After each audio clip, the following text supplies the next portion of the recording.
Hey there folks, welcome back. Rick here. So things are really starting to move on my barn restoration. The crew came in a few days ago and did some prep work for running some cables in order to pull the frame all back together. It's an old hand-hewn post and beam frame and it's separated over the years. So the crew came in, they poured a concrete pad in the center of the barn, and they're going to run all the cables down to that center pad and then try to square everything up, pull it all back in tight. And we got some metal plates, steel plates that are going to be fastened to the joints to keep it secure. After that, they're going to jack the barn up and pour a foundation under it and set it back down. So I'm really excited. I've been waiting 20 years for this to happen, and it's finally coming to fruition. I've done quite a bit of work. My wife and I have done quite a bit of work getting ready for the crew. We've gutted the barn. It's really cleaned out now. There's only a few necessary things in the barn. So I'll take you inside in a few minutes and show you what we did inside. I've also ordered a bunch of old barn boards, including floorboards and siding and beams. And a lot of those materials are going to go into this barn so it still looks authentic. So I'll show you what I bought too. I got a great deal on that, and I'll show you what I have there. So things are really starting to move. I'll have some more videos on it as the restoration progresses, and it'll probably take about 6 weeks to get it all done, but it's well worth it. So come along. All right, so let's go in the barn.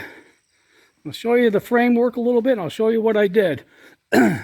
So you'll see, as I mentioned, this is all post and beam construction, a lot of hand-hewn beams. This was built around 1850, and all of these looks like 2x8s were put up years ago to brace the barn and keep it from moving anymore. Some of these joints, if you look way up there where the header meets the post, I don't know if you can see it, but that's separated a little bit. We'll go over here, show you the same thing. Now that joint's not bad, but over here, it's hard to see because there's so many braces in the way, but that joint there failed, and the header pulled away from the collar tie and snapped. So that's going to be a difficult one to pull back together, but I think they'll be able to do it. And then again, these joints, I'm not sure if they plan on bracing every joint with a steel plate or just the ones that really need it. But that one's definitely going to be secured with a steel plate. And you can see it a little bit better there where it pulled away. You look right up, let's see, right up there. That's where you can see where it's separated.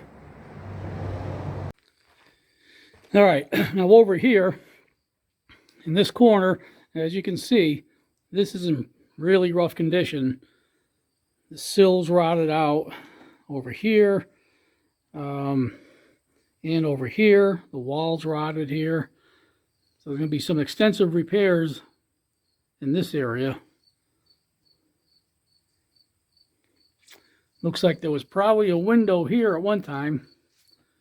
It's framed out for one, but the window was never there while I've been here. So you can see that the barn was sitting on these stones, and that part of the sill there is in pretty good shape. That's about all that's left of all the sills that were in this barn. That's about the only part that's good, maybe 8 or 10 feet. It starts to rot here. I think what saved this section was that's where my screened breezeway is, and so it was protected from the weather there. Now if you look, we'll turn around here, and you can see, you can probably make out how much the front wall is sagging. It's, you know, that way. So I think what happened originally, I think this right in here, I think that all failed first. That probably rotted. As the dirt ramps up there.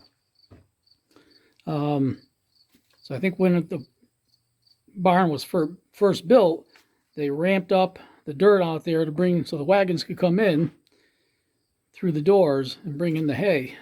So I think that sill probably started to rot first, which caused that post to fail and drop down, and then caused it to lean, which I think you can see it's leaning, and put pressure on this other one here. That's the one that failed, that snapped up there. Put pressure on that, and just caused everything to lean. And then this end over here, I think, is sinking into the ground. So the sills all around have to be replaced. What they're going to do is jack it up and pour a foundation under it and set it back down. We'll have to move all of these stones out of there. I've also got stones all through the ground here. There was a wooden floor in here, and I had to pull that entire wooden floor up. So all of the joists, the beams for the floor were sitting on the stones, like that one there, and that one there, and that one there. And so you can see they're all over. So I've got to pull all those up as well, because after they're done with the barn, they put it back into place. I've got to come in and excavate all of this with little Miss Massey here, and excavate this, all this, take the dirt out so that I can pour a concrete slab in here. And then after that, what I'm going to do is lay down another wooden floor. I saved all of the floorboards, ones I could save, and I'll lay those back down over the concrete slab so it looks like it still has the original floor. This in here was a chicken coop. I pulled all that out.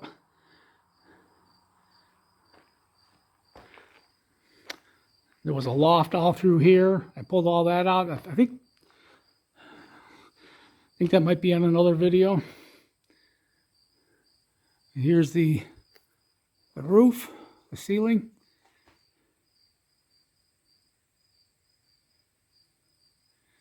So this was a hay barn. And what they would do is come in, probably from this door here, this is toward the back.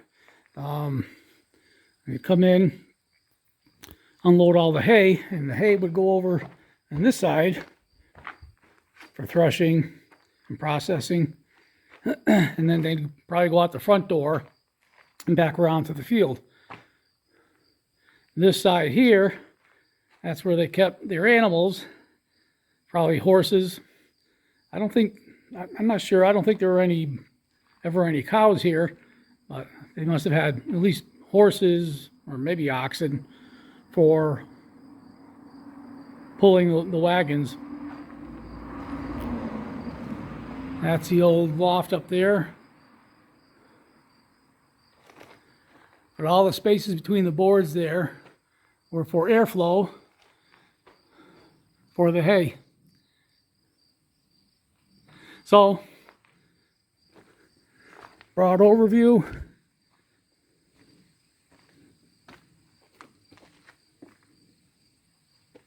It's a 36 by 30 barn, and it's pretty well gutted. So what I have to do is, with my bike there and the tractor and a few other odds and ends, is when the crew comes in and starts working, I'll pull those out during the day and probably put them back in at night, get everything out of here so they have room to work. So I'll show you what I bought to help with the restoration. So here's what I bought. This is all material from a barn that was taken down not too far from me. And the interesting story behind this is I was working on the barn one day, gutting it out. It was a couple of months ago. And somebody pulled up in front of the house. So I walked out to see if I could help them. and they told me that they were a prior owner. They owned the property from 1970 to 1978. And now they live about 20 miles away. They had actually bought this property, and about 6 months later they were transferred to California. And then so they rented the house for several years thinking they were going to be coming back, and they didn't, so they sold the property. Eventually they came back and moved. They now live about 20 miles away, and they built a new house. And what they did is, for the house and for the attached carriage shed and a detached barn, they bought all the material up from this barn that was taken down to put into their house and their carriage shed and their detached barn. So this is all of the leftover material. So I was telling the owners about my project on how I was going to restore the barn, and they said they'd sell me these boards here, this material here, to put into the barn. They really wanted to see the materials from their first house, materials from their last house, which is the house they have now, go into the barn on their first property, which is this property. So they gave me a great deal on this. And this was a chore, this was a project to get over here. I was going to do it myself with a friend in a trailer. I'm glad I didn't, because I hired somebody.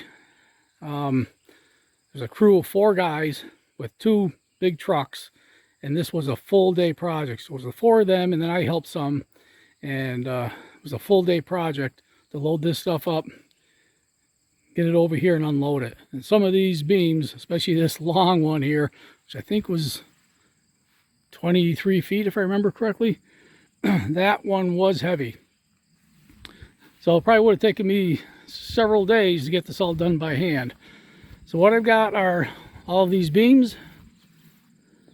So some of these will be going into the barn wherever I need them. The original plan was to use these for the new sills, but these are different sizes and different lengths. So what I'm going to probably do is get some fresh rough cut timber to use for new sills. So then they're all a uniform size and there's no messing around.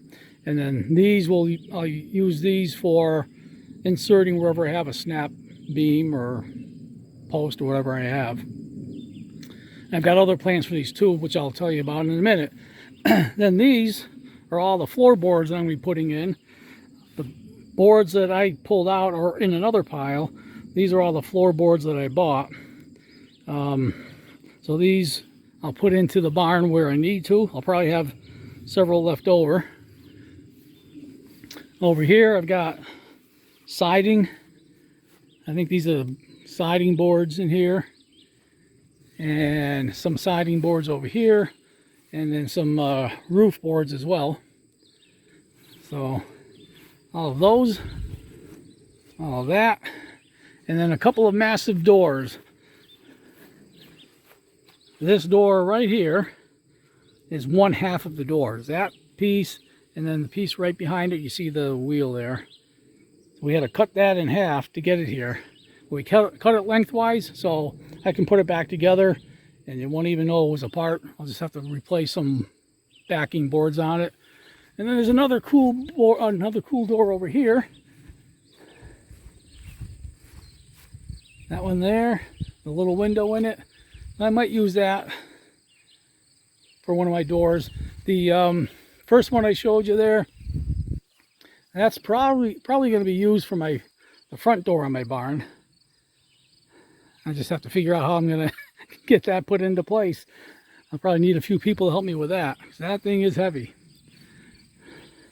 So a lot of these materials are going to be going into the barn.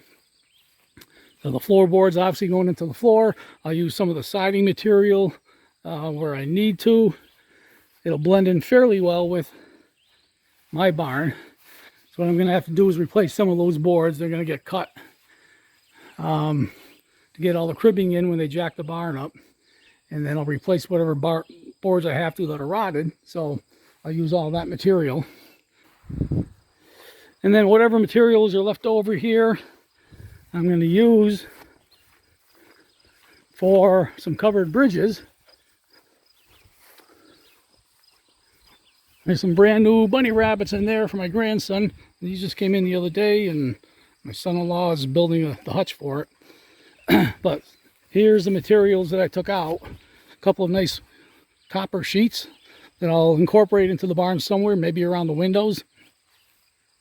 Some of my floorboards are there. Those things were heavy to pull out. A bunch of scrap stuff there. Different boards from inside the barn. And so just a heap there. And then more floorboards here. And then some of these are the beams, the joists that were under the floor holding it up. So I saved a few of those just in case I need them. And then again, whatever is going to be left over is going to go into 2 covered bridges. I'm going to build one over there and then one down there. And there's the barn.